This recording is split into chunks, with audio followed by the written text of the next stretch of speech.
Hello everybody, welcome back to the channel.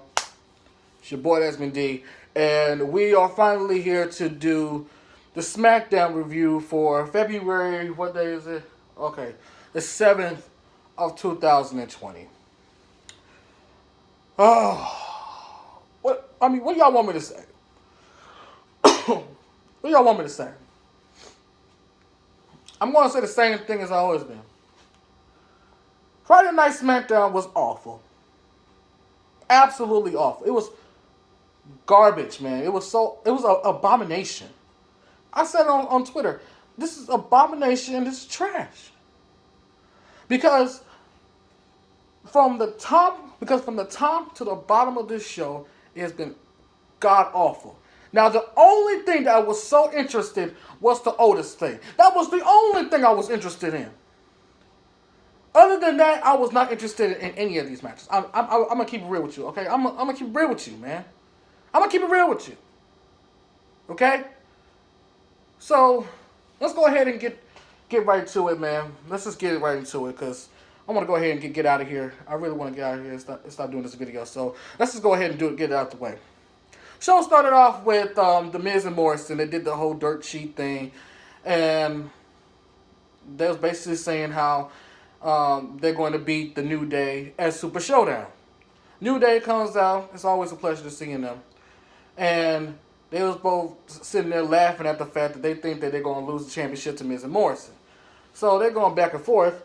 And, also the Miz and Morrison they also said that, say we beat all the tag teams, and then out comes the Usos.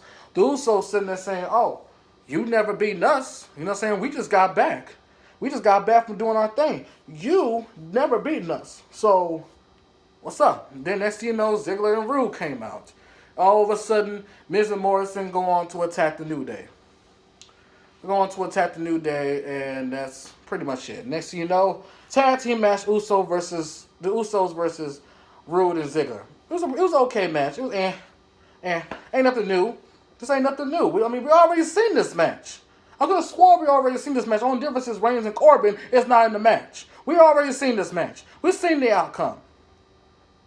So the Usos win. Whoop-de-doo. Usos wins. That's pretty much it. What else happened?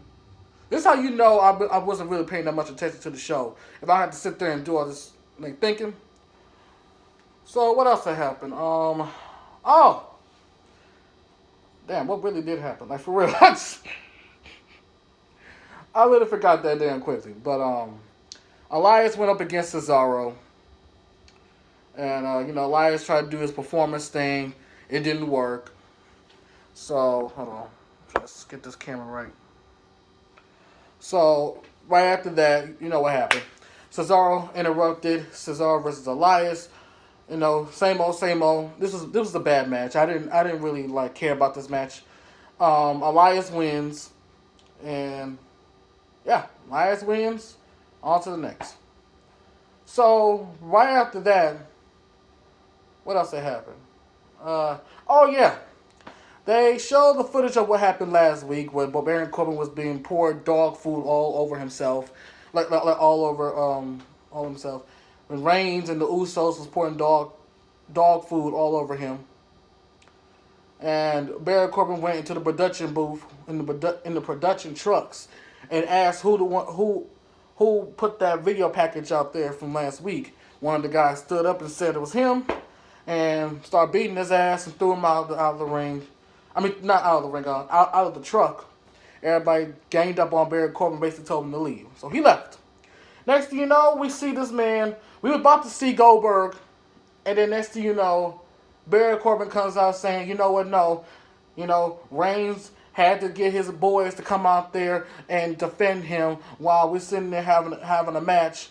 If it wasn't for them, I would already be beaten. I already would beat Roman Reigns and go on and win the Royal Rumble match and head to WrestleMania.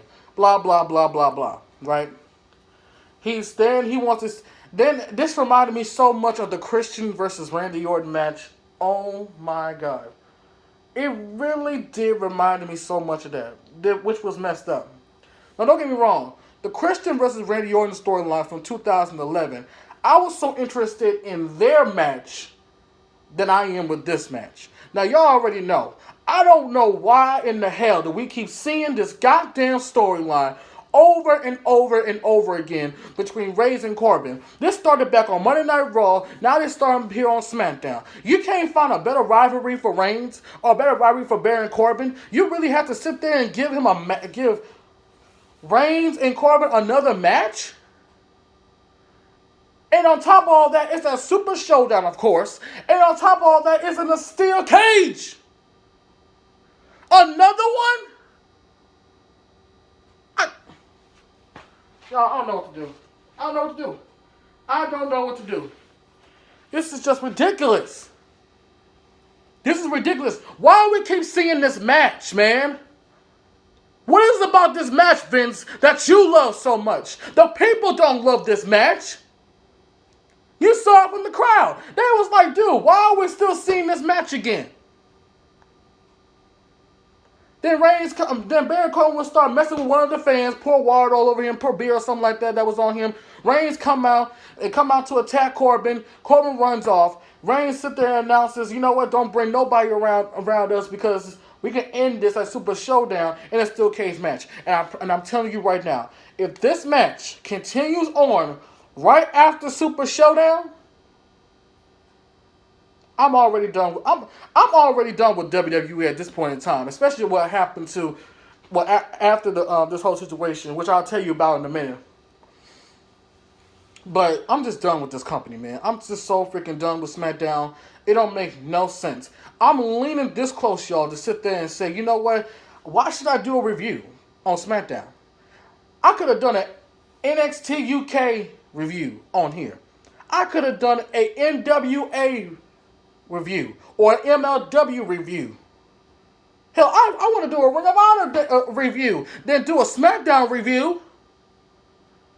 But I love y'all, and this is my job, so I have no choice. So that's basically it. Super Showdown, they put the match cards and stuff on there. New Day against Miz and Morrison. Cool, whatever. Oh, get this. Okay, here it is. Goldberg finally comes be on satellite. And he basically said that everybody has their speculations on who I should face at the Super Showdown, but let's be real here. What if I want to face The Fiend? What if I want to go after the Universal Championship? Because mind you, I never gotten a rematch clause. And my boy Rob Havoc said this to me on Twitter. We was DMing each other on Twitter earlier. And he basically gave me a few pointers. He did say that Goldberg never really did get a title rematch. And I'm thinking to myself, yeah, true, but I couldn't even finish the sentence after that. I just say, yeah, true, but shake my head, never mind, then send. You say, I'm thinking to myself, why should he get a rematch? Okay? First off, a lot of people thought that he shouldn't even won the title to begin with. A lot of people thought that he should not have won the title to begin with. That he lost it to Lesnar at WrestleMania 27, and I mean not 27, 33.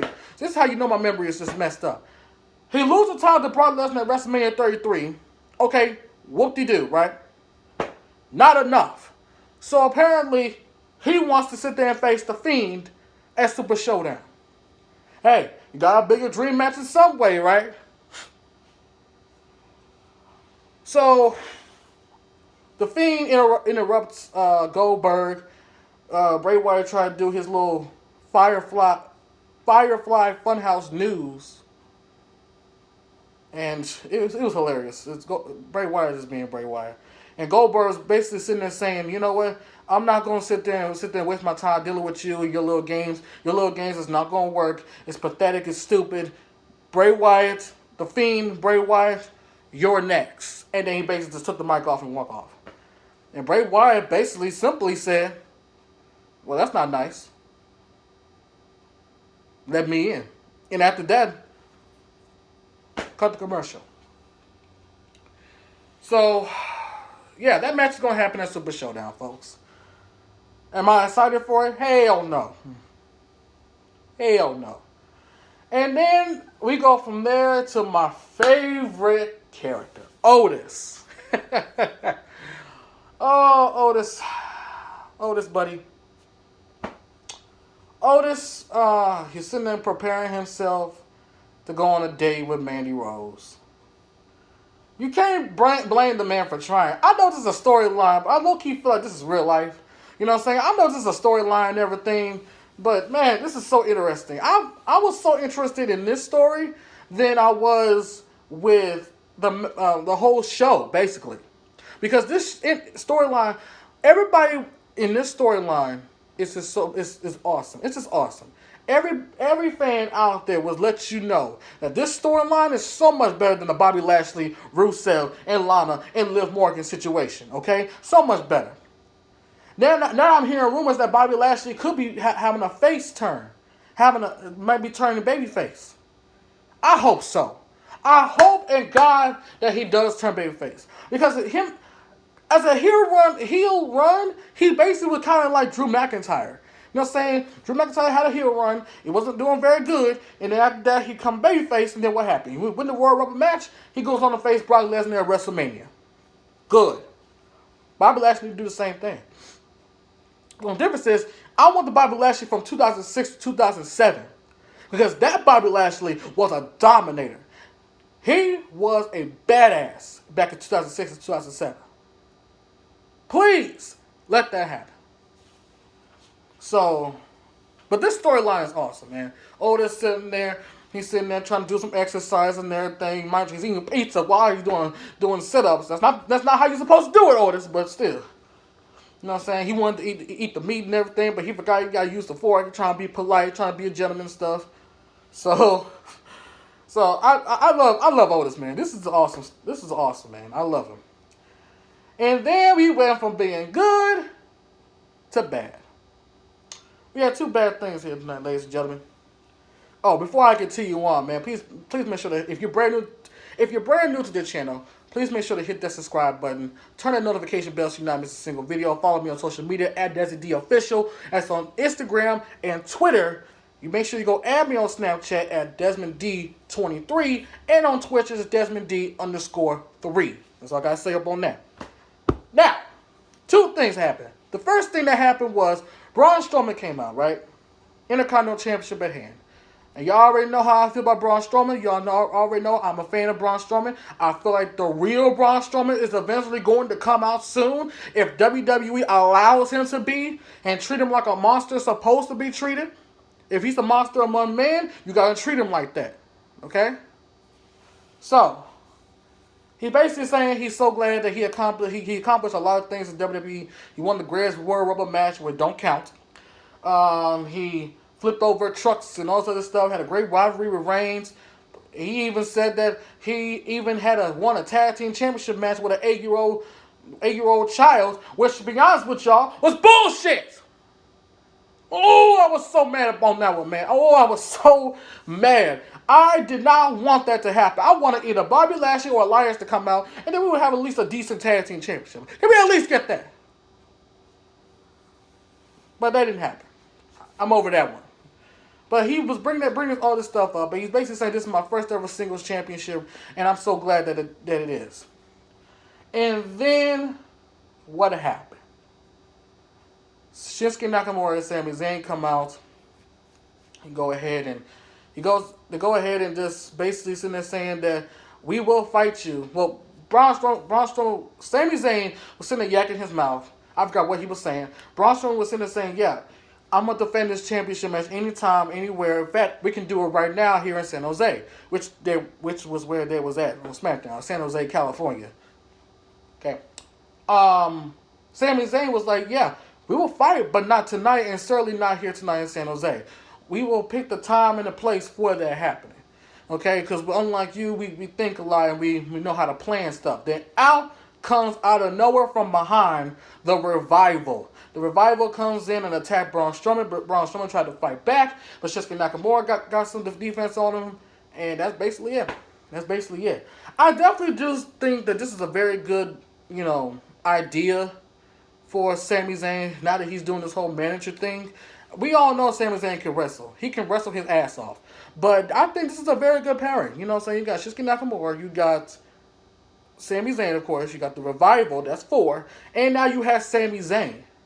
This could be a WWE version of the Inner Circle. This is what JD from New York was talking about. Could be a very good idea. But this really ain't gonna last long, to be honest with you. This really ain't gonna last long. You know why? Because the Revival is on their way out. Okay? They're on the way out and they're ready to go. They turned down a whole bunch of offers to get away from WWE. And I don't blame y'all. Get your asses away from WWE and go to AEW with the Young Bucks, with SCU, with Lucha Brothers, and the Dark Order and all those other people. Right? It'd be so much better for y'all. So, that out of the way, now I'm about to start yelling and get mad.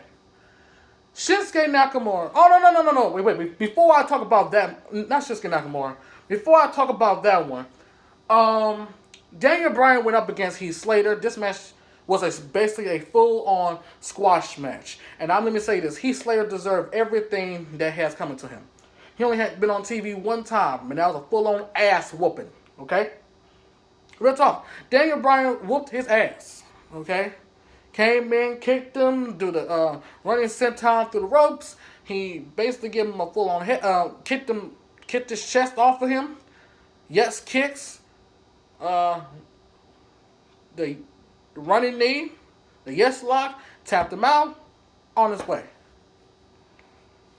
That's all I'm saying. So, Daniel Bryan won that match. He basically was still pissed off from the situation with Bray Wyatt and The Fiend from the Royal Rumble, which I understand.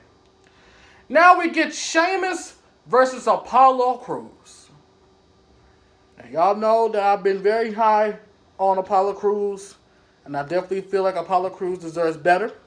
I believe that he deserves more than what he is getting in WWE, because when he was in NXT, he was a star. When he's on the main roster, he's not a star. He is a plain loser. Okay? Just a loser. And I don't want to see Apollo Crews as a loser. I want him to see as a winner. I want WWE to give him a big push. To give him a push to where he's different. He's different. Something that we never seen from Apollo Crews. And it's weird how Apollo Crews gets so much attention and so much credibility in NXT better than the main roster. Hell, everybody who's playing wrestling video games, they can treat Apollo Crews better. Guys like Cole Train, guys like Mercy T13, or film productions. Film Productions 816. All of these people that I just mentioned, these guys know how to do it better. But what happened? To give Apollo Crews a little bit of fight, next thing you know, broke kick, ended the fight. Sheamus wins. Sheamus was going to go ahead and give another kick. Chad Gable comes out with no reaction. Not one reaction. Okay? Not one reaction. Not one. This is how you know that Chad Gable is an all-time loser. Because he just came out there and not one reaction. Nobody screamed. Nobody cheered. Nobody booed. Nobody do anything. This is what happens. This is what happens.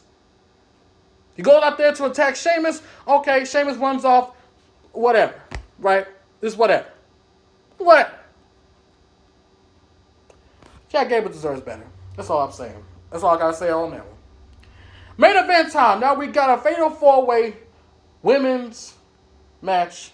It's for the number one contender to see who will face Bayley at Super Showdown for the women's championship.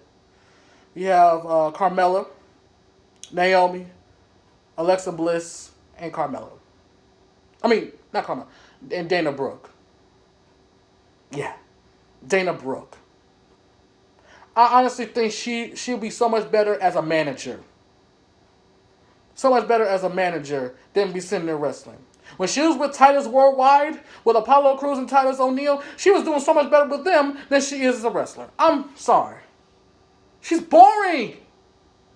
And as you notice, Alexa Bliss, Carmella, and Dana Brooke, they did not have not one entrance. But Naomi did. And she still lost. Yeah. You bring a woman back to have her lose? All right. Yeah. Yeah, this is Naomi. She ain't been on WWE television in so long. So let's go ahead and give her a L. Yeah. Yeah. What the fuck, man?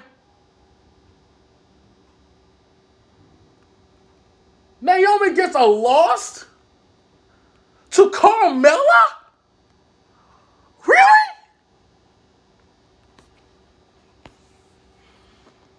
First things first, what did Dana Brooke, Carmella, and Alexa Bliss do to get a championship opportunity? I mean, yeah, let me take Alexa Bliss back. Because she did win a couple matches. So, okay, we'll excuse her from that. But what does Carmella and Dana Brooke do to win? What they do? I mean, yeah, they got a couple wins every now and then, but Dana Brooke, I don't remember her getting a win. I do not remember her getting the win. It's already embarrassing to the fact that she already pinned Sasha Banks, who was the legit boss, about a few weeks ago. You know, now all of a sudden this happens. Why all of a sudden, like I hope this is something that this is for now, and then for the next pay-per-view, we can give Bayley versus Naomi. It's the only way you can. It's the only way possible. And I hope Sasha Banks do come back from her injury, and we can get a Sasha Banks versus Bayley match at WrestleMania, because we need something. And I hope Sasha Banks wins at WrestleMania. That's my pick. Carmella wins, kick to the face of Naomi. After the match is over, Bayley attacks Carmella. See you at Super Showdown. It's whatever. SmackDown sucks. The show sucks.